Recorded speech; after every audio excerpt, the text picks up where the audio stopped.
সে আল্লাহর কাছে বলেছে, আল্লাহ আমি যখন মারা যাব সেজদারত অবস্থায় যেন মারা যাই। ঠিকই আল্লাহ সেজদারত অবস্থায় সাইয়েদনা আজরাইলকে পাঠিয়ে দিলেন। সেজদারত অবস্থায় লোকটা মারা গেল। 500 বছর ইবাদতের পরে আল্লাহর দরবারে কিয়ামতের কঠিন ময়দানে যখন লোকটা হাজির হয়ে যাবে, আল্লাহ বলবেন, আদখিলু আবদি আল জান্নাতা বিরহমাতি, আমার বান্দাকে আমার দয়া আমার ভালোবাসা দিয়ে জান্নাতে ঢুকায়া দাও। 500 বছর ইবাদত করছে তো আমার দয়ায় আমার বান্দারে জান্নাত দাও। এই বান্দা বলে, বালবি আমালি, আল্লাহ তোমার দয়া লাগবে কেন? আমি আমার আমল দিয়ে জান্নাতে যেতে চাই। কি দিয়ে? কথা বুঝে নাই বোধহয়। আল্লাহর এই বান্দা কি দিয়ে জান্নাতে ঢুকতে চায়?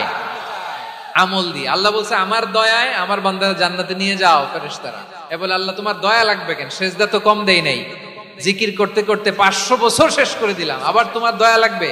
আমি তো আমার আমলেই জান্নাতে যেতে পারি। আল্লাহ বলবেন, তাই ঠিক আছে, আমি চাইলাম দয়া দিয়ে জান্নাত দিব, তুমি চাইলে আমল দিয়ে ঢুকবা, ঠিক আছে, তোমার আমল আর আমার যে দয়া দুইটার একটু মাপ দেই।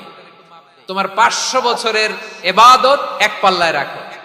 আর আল্লাহ বললেন, আমি যে দয়া করে এই দুনিয়ার নাজ নেয়ামত বিউটি সৌন্দর্য দেখার জন্য তোমারে দুটা চোখ দিয়েছিলাম, দুটা নয় একটা চোখ আরেক পাল্লায় রাখো। রাখা হবে, দেখা যাবে ওই 500 বছরের ইবাদত হালকা হয়েছে আর মুহূর্তের মধ্যে আল্লাহর দেয়া একটা চোখের নেয়ামত ভারী হয়ে গিয়েছে।